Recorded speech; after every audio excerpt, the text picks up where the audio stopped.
पाकिस्तान के प्रधानमंत्री हैं शहबाज शरीफ साहब। उनका जो ट्वीट आया है जिसने पूरी दुनिया को हैरान कर दिया है। सवाल नंबर 1, शहबाज शरीफ साहब ये बताइए कि वाकई अगर ये पीस डील होने के इतने नजदीक है तो कोई भी आधिकारिक अभी तक प्रतिक्रिया, कोई भी ऑफिशियल रिएक्शन इनमें से किसी भी, ना तो तेहरान की तरफ से आया ना वॉशिंगटन की तरफ से आया, क्यों नहीं अभी तक आया किसी भी तरफ से? दूसरी बात यह है, इसमें जितने नाजुक मुद्दे शामिल हैं, अगर इसमें आप 2 लाइन ये भी लिखते कि इन बातों पर हो चुकी है डील तो शायद बात समझ में आती। आखिर अगर इधर बातचीत हो रही है तो दूसरी तरफ ये हमले क्यों लगातार जारी हैं? क्या वाकई ऐसा कोई फाइनल टेक्स्ट, कोई ऐसी फाइनल बातचीत, क्या कोई दस्तावेज आपके सामने है जो आप हमें दिखा सकें? नमस्कार, इस खास कार्यक्रम में आपका स्वागत है। मैं हूं आरफा खानम शेरवानी। इस कार्यक्रम में आज 2 बड़ी खबरें। पहली बड़ी खबर, शहबाज शरीफ पाकिस्तान के प्रधानमंत्री, उनका वो ट्वीट जिसने पूरी दुनिया को हैरान कर दिया है, जिसमें वो फिर से पीस डील की बात कर रहे हैं। और दूसरी बड़ी खबर, गोदी दरबारी मीडिया, भांड मीडिया का वो झूठ,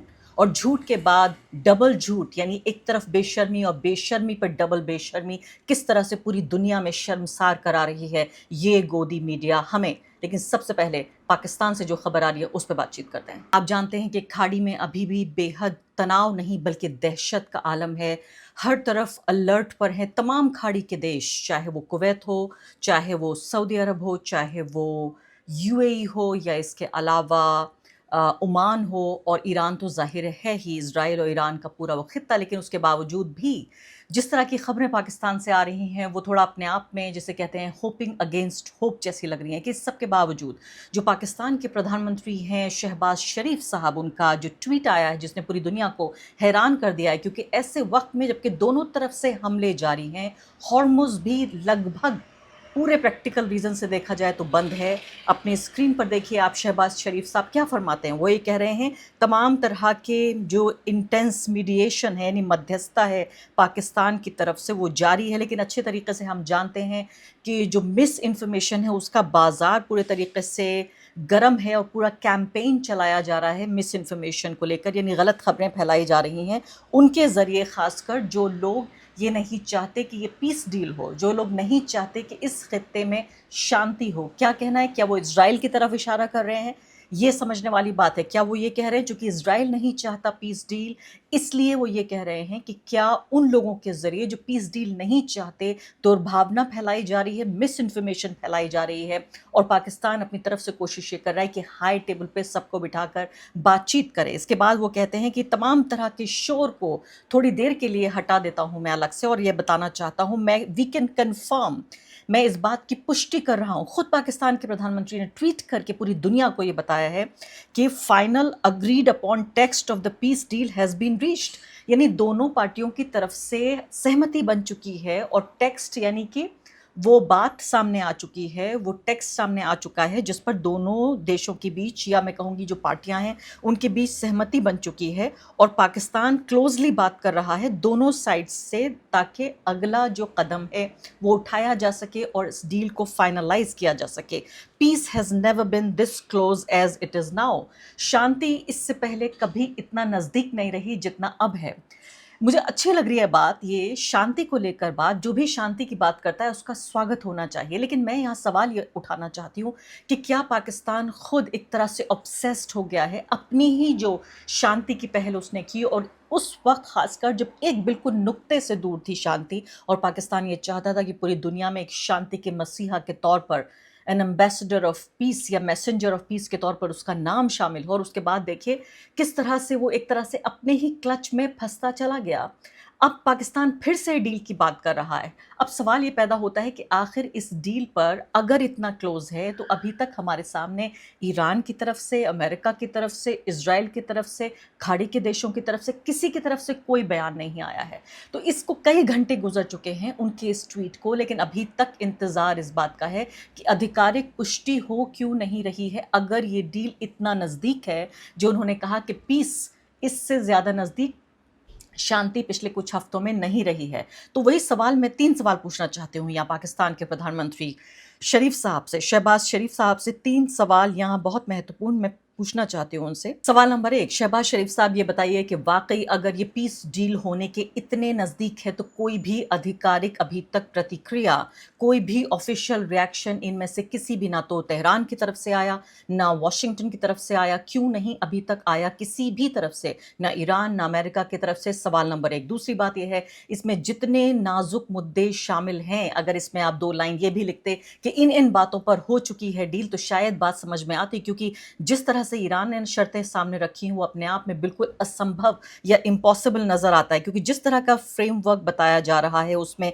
जो सैंक्शंस हैं, यानी अभी नहीं बल्कि 50 साल पुराने जो सैंक्शंस ईरान के ऊपर लगाए गए थे, उन सैंक्शंस को भी रिमूव करने का जो एक दावा है और एक मांग है वो ईरान करता रहा है। तो क्या ये बात हुई है? इसके अलावा जो दूसरी महत्वपूर्ण बात कि कोई भी शांति की डील तो तब होगी जब मिलिट्री जो एक्शन है उसमें कोई डी एस्केलेशन या कोई गिरावट देखी जाए। अभी फिलहाल जब दोनों तरफ से, पार्टियों की तरफ से हमले और उसके बाद जवाबी हमला और उसके बाद फिर जवाबी हमला, इन तमाम तहों के बीच किस तरह से ये शांति की बात हो रही है। और सबसे बड़ी बात यह है कि स्ट्रेट ऑफ हॉर्मुज, सबसे बड़ी शर्त जो थी अमेरिका की भी और ईरान की तरफ से भी, देखिए जब पूरे तरीके से वहां पर एक ब्लॉकेड लगा हुआ है, नेवल ब्लॉकेड लगा हुआ है अमेरिका की तरफ से, जिसकी वजह से भारत के कई लोग मारे गए, कम से कम 3 लोगों की हत्या की खबर अभी तक आ रही है। तो हॉर्मुज पर इतनी टेंशन, उधर पीस डील हो रही है, कुछ समझ में नहीं आता शहबाज शरीफ साहब कि आप ये बात ट्वीट कर रहे हैं, आखिर अगर इधर बातचीत हो रही है तो दूसरी तरफ ये हमले क्यों लगातार जारी हैं? और दूसरी बड़ी बात ये भी है कि क्या वाकई ऐसा कोई फाइनल टेक्स्ट, कोई ऐसी फाइनल बातचीत, क्या कोई दस्तावेज आपके सामने है जो आप हमें दिखा सकें, जिस पर हम यकीन कर सकें कि वाकई दोनों के बीच कोई बातचीत हो रही है? क्योंकि जो ये पीस डील है इसका इंतज़ार सिर्फ पाकिस्तान को ही नहीं, सिर्फ अमेरिका को ही नहीं, इजराइल को ही नहीं, ईरान को ही नहीं, मैं कहूँगी पूरी दुनिया को इंतज़ार है। पूरी दुनिया परेशान है इस बात से कि किस तरह से दोनों ये जो पार्टियां हैं कब तक आखिर ये जंग जारी रखेंगी। और एक भारतीय के तौर पे भी मैं इस पूरे खित्ते की चिंता को यहाँ पर रिप्रेजेंट करती हूँ कि किस तरह से पूरे खित्ते में भी आप देखें तो पूरे तरीके से जो इकोनॉमिक क्राइसिस है वो इसी जंग की वजह से, हॉर्मुज के डिसफंक्शनल होने की वजह से, कि वहाँ काम नहीं हो पा रहा है। अभी देखिए भारत में इतना बड़ा क्राइसिस चल रहा है जिसको लेकर 3, मैंने आपको बताया कि कम से कम हमारे लोग मारे गए, और भी खबरें आ रही हैं कि हमले लगातार जारी हैं। अमेरिका की तरफ से हमारे विदेश मंत्री ने अमेरिका के विदेश मंत्री से बातचीत की है और कहा है कि इस तरह का कोई हमला बर्दाश्त नहीं किया जाएगा, और अपनी शिकायत आधिकारिक रूप से दर्ज की गई है। तो ऐसे में कैसे किसी भी शांति की बात की जाए? तो दूसरी तरफ, एक तरफ मैंने आपको बताया कि शांति की बातचीत चल रही है, दूसरी तरफ देखिए कि हमारे तथाकथित जो मीडिया है, जिसको कि रवीश कुमार गोदी मीडिया कहते हैं या मैं दरबारी मीडिया कहती हूँ, जो दरबार में हाजिरी लगाता है हमेशा, उसका झूठ देखिए आप कैसे एक्सपोज हो रहा है। झूठ अभी आपको दिखाया गया था इससे पहले खबर कि जो ये एक बड़ा टीवी नेटवर्क है इसने दिखाया था कि कैसे रोटी के खाने के लाले पड़ रहे हैं ईरान के पास। यानी कि वो ये कह रहे हैं कि कर्ज लेकर, लोन लेकर ब्रेड, दूध और अंडे और साथ ही चिकन, इस तरह की चीज़ें ख़रीद रहा है ईरान। इस पर ईरान ने बाकायदा अपना एतराज़ ज़ाहिर किया था और कहा था ये बिल्कुल फेक न्यूज़ है। तमाम तरह के दबाव, तमाम तरह के क्राइसिस के बावजूद ईरान पूरे तरीके से अपने पैरों पर खड़ा हुआ है। ईरान पूरे तरीके से अपने, जो मैं कहना चाहती हूँ कि अब स्थिर है, नहीं स्टेबल है। इसको बहुत ही नाराज़ होकर और फेक न्यूज़ कह के इन्होंने रद्द कर दिया था ईरान ने। और अब आप सोचिए, आपको लगेगा कि शायद इस नेटवर्क की तरफ से, इन मोहतरमा की तरफ से कोई जवाब आएगा, आपको लग रहा होगा कि माफ़ी आएगी, आपको लग रहा होगा कि क्लैरिफिकेशन आएगा। क्लैरिफिकेशन कैसे आया? एक तरफ बेशर्मी से एजेंडा चलाते हुए पहले इस खबर को चलाया गया, उसके बाद उसके 2 गुना बेगैरती अपनाते हुए दूसरा क्लैरिफिकेशन आया, वो जो बता रहा है कि ईरान इंटरनेशनल की खबर से हमने ये खबर ली है। और उन पत्रकार को भी सामने ले आए जो सीधे तौर पर प्रोपेगेंडाधारी सिर्फ भारत में नहीं है, पूरी दुनिया में है। सीधे तौर पर एक ऐसी वेबसाइट जो यूरोप से चलती है, जिसके ऊपर आरोप ये है, आरोप नहीं बल्कि सिद्ध हो चुका है कई बार, कि सिर्फ और सिर्फ ईरान के खिलाफ प्रोपेगेंडा चलाना ही उसका असली मकसद है। ऐसी वेबसाइट से पहले आप कंटेंट लेते हैं, सामग्री लेने के बाद फिर उसके पत्रकार को बुलाते हैं, और उसके बाद बेशर्मी और बेशर्मी के ऊपर डबल बेशर्मी का रुख अपनाते हुए इन पत्रकार महोदय से इन्होंने बातचीत भी की। अब यहाँ सवाल ये पैदा होता है, नरेंद्र नाथ वरिष्ठ पत्रकार सवाल पूछ रहे हैं कि स्पष्टीकरण सुनिए, आप अब बताएं कि क्या ये सिस्टम अपने ऐप पर नहीं है, कि या ये जो कहा गया है, आप सोचिए कहीं पर भी आप देखें तो क्रेडिट कार्ड से जब आप खरीदारी करते हैं तो वो एक तरह का लोन, एक तरह का कर्ज माना जाता है। तो वही नरेंद्र नाथ पूछ रहे हैं कि क्या इस तरह से ऐप बेस्ड सामान खरीदने का सिस्टम तो हमारे पास भी है। और वो आगे कहते हैं, ऐप से क्रेडिट खरीदारी को गरीबी और तंग स्थिति से जोड़ दिया और अब डिफेंड भी कर रहे हैं।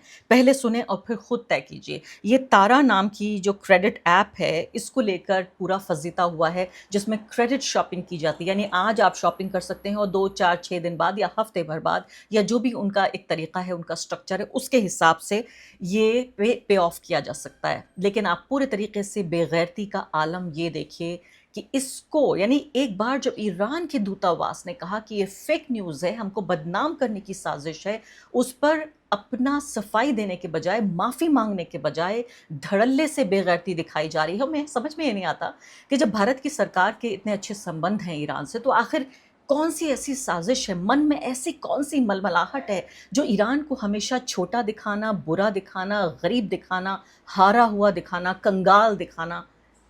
क्यों? क्या? कौन-सी मजबूरी है ये? क्यों ऐसा करने की कोशिश हो रही है? एक ऐसा देश जो कि दुनिया की सबसे बड़ी ताकत को चैलेंज कर रहा है, सुपर पावर को चैलेंज कर रहा है, ऐसी कौन-सी मजबूरी है इस न्यूज़ नेटवर्क की, इन एंकर महोदया की कौन-सी मजबूरी है कि इस तरह से ईरान को नीचा और बुरा दिखाने की लगातार कोशिश क्यों की जा रही है? एक ऐसा देश जिसने पूरी दुनिया को हैरान कर दिया है कि वो हथियारों से और अपने डिटर्मिनेशन से, अपनी पुख्ता एक तरह से दिल और दिमाग से एक साइकोलॉजिकल वॉर भी लड़ रहा है, हथियारों की जंग भी लड़ रहा है। ऐसे देश को कंगाल बताना कि वहाँ पर लोगों के पास रोटी खरीदने के लिए, ब्रेड खरीदने के लिए, चिकन खरीदने के लिए, दूध, अंडा खरीदने के लिए पैसे नहीं है। क्या मिलता है इन लोगों को ऐसा प्रोपेगेंडा करने से? यहाँ सवाल यही पैदा होता है कि यहाँ हमारे देश में एक ख़ास तरह के समुदाय को ये लोग निशाना बनाते हैं और मुसलमानों को निशाना सिर्फ़ भारतीयों को बनाने से इनका काम नहीं चलता। फिर अभी आ जाते हैं ईरान तक को निशाना बना रहे हैं। किस बात की सज़ा दी जा रही है? क्यों इस बेगैरती पे ये लोग टिके हुए हैं? सिर्फ़ इसलिए कि ईरान एक मुस्लिम देश है? तो मुझे इंतज़ार रहेगा आपकी तरह भी कि जो पाकिस्तान के प्रधानमंत्री हैं, उनका ये बयान हमें असल मायनों में नज़र आए, इम्प्लीमेंट होता हुआ। और उम्मीद करती हूँ कि मैं इस कार्यक्रम की रिकॉर्डिंग के बाद कि अब कोई ना कोई आधिकारिक पुष्टि आती है ईरान की तरफ से, अमेरिका की तरफ से, और आखिरकार हमें इस जंग को के खात्मे की तरफ हम आगे बढ़ेंगे और दुनिया स्टेबिलिटी की तरफ, स्थिरता की तरफ आगे बढ़ेगी।